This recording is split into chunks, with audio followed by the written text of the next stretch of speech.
What up, fellas? It's Ty. Welcome back to the channel where we discuss all things prostate and prostate cancer related. If you're new here, welcome to you. If you've been here for a while, watched the video, maybe even liked and subscribed, I appreciate you and welcome back. So today I want to talk to you about the Foley catheter, the catheter as we call it. I want to make a subsequent video to the first video that I did in regards to the catheter. And if you want to watch that one, it'll be tagged above. But this video is to go along with that one. In the first video about the catheter, I was talking about making sure that you kept it clean. And that there were, at the time, a handful of people that I had known that had ended up with prostate cancer whose catheter had got infected and they ended up back in the hospital with the IV drip of antibiotics. And it was, all told from them, pretty painful. And so I want to keep that in that video, I wanted to keep that from occurring. But I want to go a little more, not in depth medically, but I just want to talk to you about it to make sure that you're thinking about this. So if you are in the process of selecting your treatment option for your prostate cancer and you choose the radical prostatectomy and you have not seen the other video, what's going to happen is you're going to be in the hospital overnight after your radical prostatectomy. You're going to wake up and there's going to be a catheter in your penis. And that catheter is going to be this long tube that's attached to a bag and it's kept in with this balloon and it's in place to, one, make sure that it's open and drainage because they sew your bladder back up to your urethra or something like that. And so it's to make sure that that stays open for urinary flow. And also, as those sutures heal, it's supposed to heal with no scar tissue. And that scar tissue thing is very important. So it is not a mere inconvenience. And I am like the rest of you. I could not wait to get that thing out. But that catheter needs to be your best friend from the point that they put it in to the point that they take it out. Because that is going to facilitate the healing process after the removal of your prostate. And you want to make sure that there's no scar tissue or anything else that happens while that catheter is in. Now, I will tell you, if you're thinking about it and you're like, look, I got this catheter in and I can't wait. Listen, don't let that thing get tangled up. You need to watch exactly what's going on with it. Don't let it get tangled up. Please don't sleep on top of it or get it jingling all around. You want to make sure that that thing is staying where it needs to be, that it's able to drain and that it's below you. You need to watch and make sure. You also need to look for any signs of infection.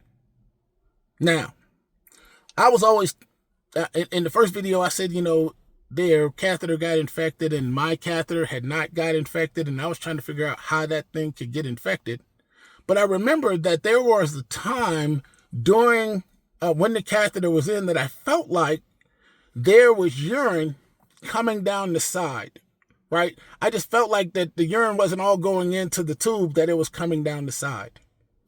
And the reason that that's important is, one, that's probably where some of the infection could come from. So you need to make sure you clean the tube and all the way down into the bag. Secondarily, that means that your catheter, there's something wrong with it. It may be backed up, maybe a kink in it, maybe put in wrong. But I am like all of you guys. And so I want to make sure that I share with you. If you have an issue with your catheter, do not wait to tell them until they're taking it out. No, this is not a circumstance where you should be like, well, I'm just going to go through it. Or, if this is happening, I only have a couple more. Listen, the scar tissue, gentlemen. Now, this is not medically something.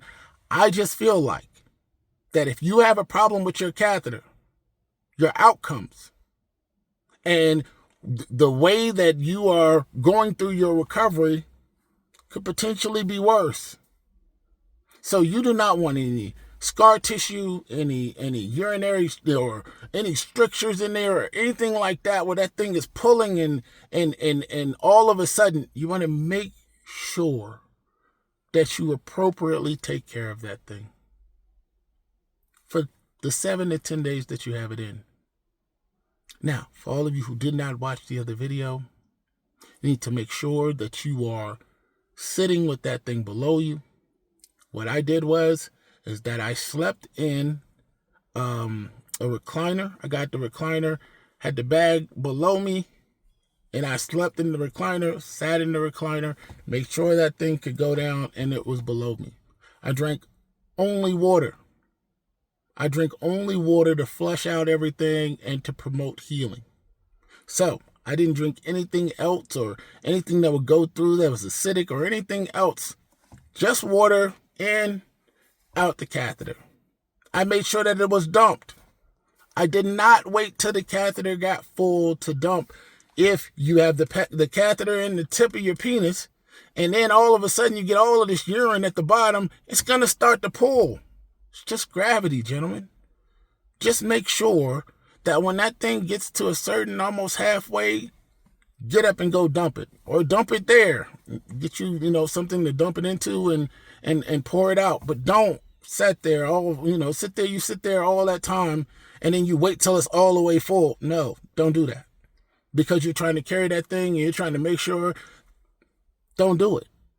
All right? Now, for all of you medical professionals, this is not meant as a medical conversation. This is a guy-to-guy conversation. This is a conversation for me telling dudes who know just as much as me or just as less as me, however you want to look at it, what it is that they need to do and how it is that they need to do it in a way that makes sense to us. So that's why I'm saying it like this. Don't let it get full. Dump it. When you get in the shower, stand in the shower. Clean that tube from the tip of your penis all the way around, all the way down the tube. Clean up the bag. Where it goes to the bag, you want to make sure that there's no infection. The catheter has a purpose.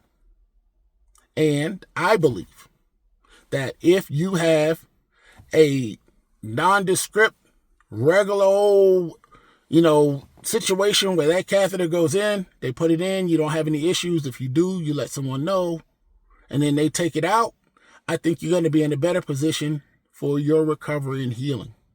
That's just my thought. But again, a lot of you aren't thinking about this because you have prostate cancer. You just got it removed. You got a whole bunch of stuff on your brain. So I am trying to bring this to you so that it's something that you think about. All right? Again, this is for those of you who've had the radical prostatectomy.